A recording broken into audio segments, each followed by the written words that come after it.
नमस्कार। मेरे चैनल में आप सभी का बेहद स्वागत है। आज मैं आप सबके लिए लेकर आई हूँ एक बेहद ही पुरानी कहानी। इसे सुनने से पहले आप मेरे चैनल को लाइक और सब्सक्राइब कर दीजिए। यह कहानी है एक राजकुमारी की। तो चलिए शुरू करते हैं। एक बार की बात है, एक राजा और रानी की एक बेटी थी जिसके बहुत ही सुंदर और लंबे बाल थे, जिन्हें वह किसी को छूने भी नहीं देती थी। वह खुद ही उनमें कंघी करती और खुद ही उनका संवार करती थी। एक दिन जब वह अपने बाल संवार रही थी तो उसने अपनी कंघी खिड़की पर रख दी और उसी समय एक कबूतर वहां आया। उसने उस कंघी को अपनी चोंच में दबाया और उसे लेकर उड़ गया। हे भगवान, यह कबूतर तो मेरी कंघी ही लेकर उड़ गया। जब तक वह कुछ करती तब तक तो वह कबूतर वहां से काफी दूर जा चुका था। अगली सुबह राजकुमारी फिर उसी खिड़की के पास बैठी अपने बाल संवार रही थी कि फिर से वही कबूतर वहां आया और उसके बालों में लगाने वाला रबर उठाकर ले गया। तीसरे दिन अभी उसने अपने बाल खोले भी नहीं थे और उसके कंधे पर अभी कपड़ा ही पड़ा था कि वह कबूतर फिर से आ गया और उसका कपड़ा उठाकर ले गया। इस बार राजकुमारी बहुत दुखी हुई। उसने अपनी रेशम की साड़ी नीचे गिराई और उस सीढ़ी से उतरकर कबूतर के पीछे भागी। पर यह कबूतर और दूसरे कबूतरों की तरह उड़ नहीं गई, बल्कि अपने पीछे पीछे उसके आने का इंतजार करती रही। और जब वह पास आ जाती तो फिर से दूर वह कबूतर उड़ जाता था। यह देखकर राजकुमारी उससे और भी ज्यादा गुस्सा हो गई। पर इस तरह से थोड़ी थोड़ी दूर भागते भागते वह कबूतर उस राजकुमारी को अपने पीछे भगाते भगाते जंगल तक ले आया और वह जंगल में एक अकेला मकान था। वह कबूतर उस मकान में ही घुस गया। मकान का दरवाजा खुला हुआ था, सो राजकुमारी को उस मकान में एक बेहद ही सुंदर खूबसूरत नौजवान बैठा दिखाई दे गया। राजकुमारी ने उससे पूछा कि क्या तुमने यहाँ किसी कबूतर को मेरा कपड़ा लाते देखा है? नौजवान ने कहा, हाँ देखा है ना, मैं ही वह कबूतर हूँ जो तुम्हारा कपड़ा लेकर उड़ गया था। राजकुमारी ने बेहद आश्चर्य से कहा, तुम? उसने उत्तर में कहा, हाँ मैं। नौजवान ने जवाब दिया था, लेकिन यह कैसे हो सकता है? राजकुमारी ने फिर से पूछा।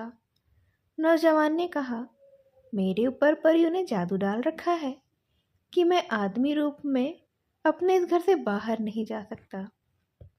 जब तक तुम इस मकान की खिड़की पर 1 साल 1 महीने और 1 दिन के लिए धूप में और तारों की रोशनी में उस पहाड़ की तरफ देखती हुई ना बैठो जहां मैं कबूतर के रूप में उड़ता रहूंगा।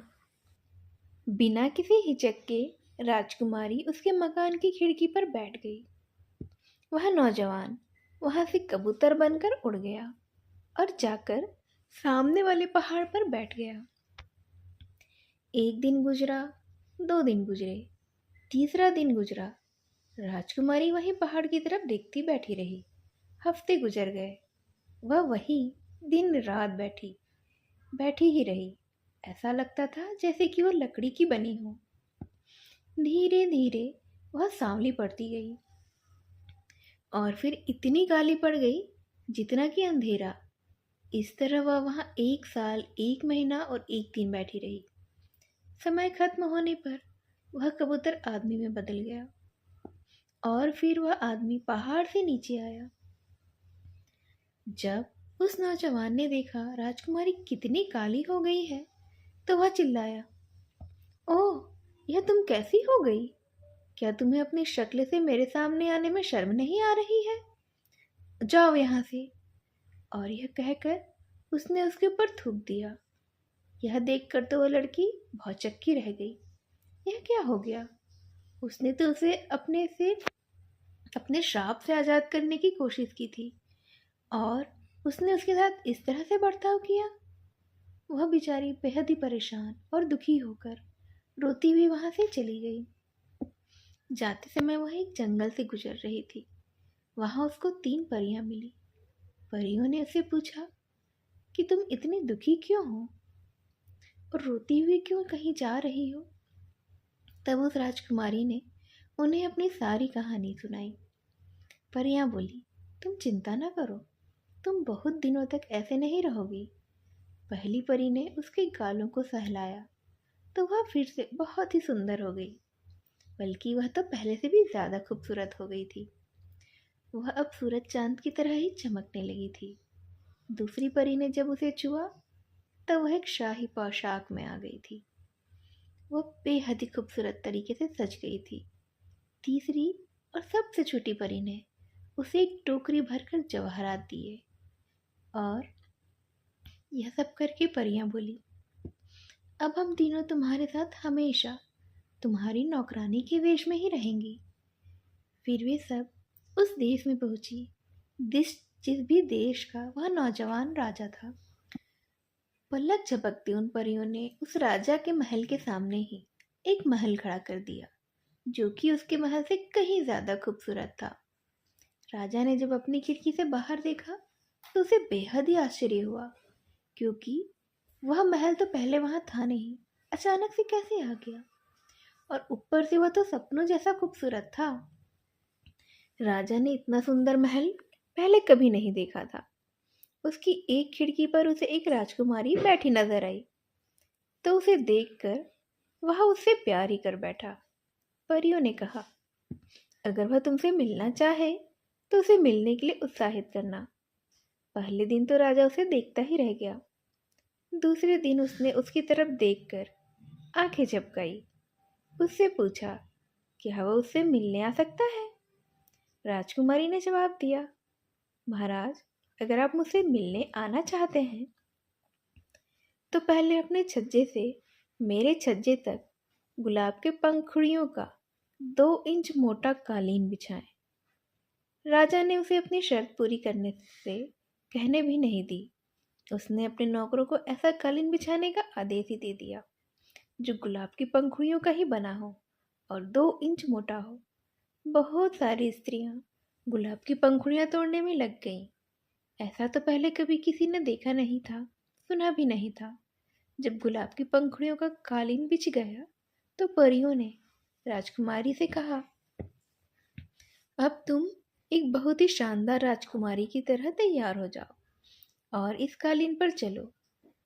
जब तुम आधे रास्ते पहुंच जाओ तो बस तुम राजा को यह दिखाना कि तुम्हारे पैर में कांटा चुभ गया है, बाकी तो हम सब कुछ देख लेंगे। राजकुमारी ने वैसा ही किया। वह उस गुलाब की पंखुड़ियों से बने कालीन पर चली। वह गुलाबी रंग की पोशाक पहने थी। दूसरी तरफ राजा उसका बेसब्री से इंतजार कर रहा था। राजकुमारी ने उसे कालीन पर पैर रखने से मना कर रखा था। जब वह आधे रास्ते पहुंची तो वह चिल्लाई, अरे अरे, मैं मर गई, मेरे पैर में तो कांटा चुभ गया। और उसने तुरंत ही बेहोश होने का बहाना किया। यह देखकर परियों ने उसे पकड़ा और उसे वापस उसके महल तक वापस ले आई। राजा उसकी सहायता के लिए जाना चाहता था, पर राजकुमारी ने उसे उस कालीन पर चलने से मना कर रखा था। इसीलिए वह उसके कहने के अनुसार वहीं रुक गया। अपने महल से उस राजकुमारी के महल में सब लोग आते जाते उसे दिखाई दे रहे थे। आखिर में उसको एक पंडित भी दिखाई दिया। बस केवल राजा को ही उसके पास जाने की इजाजत नहीं थी, बाकी तो बहुत सारे लोग उसके पास आ जा सकते थे। वही आ जा भी रहे थे। उसने फिर एक उड़ती उड़ती खबर सुनी कि उस कांटे से राजकुमार की टांग इतनी खराब हो गई, उसकी तबीयत इतनी खराब होती जा रही है। 40 दिन बाद उसने सुना कि राजकुमारी की बीमारी कुछ ठीक तो हो रही है। जब यह बात बाहर फैली तो राजकुमार ने फिर से उससे मिलने की बात कही। उसने फिर से उससे पूछा, क्या तुम उससे मिलोगी। इस बार उसे 3 इंच मोटा चमेली के फूलों की पंखुड़ियों का कालीन बिछाना होगा, उसने कहा था। और जब तुम उस कालीन पर आधी दूरी पर पहुंचो तो फिर से कांटा चुभने का बहाना कर देना। परियों ने उसे पहले से हिदायत दे रखी थी। तुरंत ही राजा ने अपने लोगों को चमेली के फूलों को तोड़ने पर लगा दिया और बहुत ही जल्दी फूलों की पंखुड़ियों का 3 इंच मोटा कालीन राजकुमारी के महल से राजा के महल तक बिछा दिया गया था। जब राजकुमारी उस कालीन पर जाने लगी तो आधी दूर जाने पर वह फिर से चिल्लाई, अरे अरे अरे, मैं तो मर गई। एक कांटा फिर से मेरे पैर में चुभ गया। और वो वहीं चक्कर खाकर गिर पड़ी कि बीच में ही उसकी परियों ने ही उसे संभाल लिया और वे उसे उसके वापस महल तक ले आए। राजा बेचारा तो बहुत ही परेशान हुआ। उसने अपने कई नौकर उसके पास भेजे, पर उनमें से किसी को भी उससे मिलने नहीं दिया गया था। वह बेचारा राजा दीवार से ही अपना सिर फोड़ता रह गया। इस धक्के से तो वह खुद भी मार पड़ गया, पर फिर भी वह अपने नौकर को राजकुमारी की तबीयत का हाल जानने के लिए उसके महल में लगातार भेजता रहा। जब उसे रहा नहीं गया तो खुद भी बीमार होते हुए भी उसने उससे मिलने की इजाज़त मांगी, क्योंकि वह उसे शादी करना चाहता था। राजकुमारी ने कहा, अब मैं उसके पास तभी आऊंगी जब मैं उसे मरा हुआ देखूंगी। और यह जवाब सुनकर तो राजा का दिमाग ही घूम गया। फिर भी उसने एक चिता तैयार करवाई। अपने आप को मरा हुआ दिखाते हुए वो उस चिता पर लेट गया। उसने राजकुमार की खिड़की के नीचे ही वह चिता बनवाई थी। फिर उसने अपने नौकरों से कहा, देखिए राजकुमारी जी, हमारे मरे हुए राजा को। ऐसा नौकरों ने जाकर राजकुमारी से कह दिया। राजकुमारी बाहर अपनी छज्जी पर गई और बोली, उफ, तुम इतना नीचे गिर गए हो। तुमने यह सब एक लड़की के लिए कहा और किया। और यह कहकर उसने उसके ऊपर थूक दिया। और यह सुनकर और देखकर उस राजा को याद आया कि उसने भी एक भली लड़की के साथ क्या किया था, जो अंधेरे की तरह काली थी, पर उसे अब लग रहा था कि वह लड़की इस लड़की से कोई ज़्यादा अलग नहीं थी, जिसे उससे प्यार हो गया था, जिसे वह अपने दिल की रानी समझ रहा था। अचानक उसे लगा कि वह काली लड़की और यह राजकुमारी तो दोनों एक ही है। वह तो ये सोचकर ही झूठी लाश की बजाय सच्ची लाश जैसा हो गया था। उसी समय में तीनों की तीनों परियां वहां आ गईं और उससे बोली कि उसकी राजकुमारी उसका इंतजार कर रही थी। राजा उठकर अंदर गया और राजकुमारी से माफी मांगी। शाही चौपाल खोला और उन दोनों की शादी हो गई।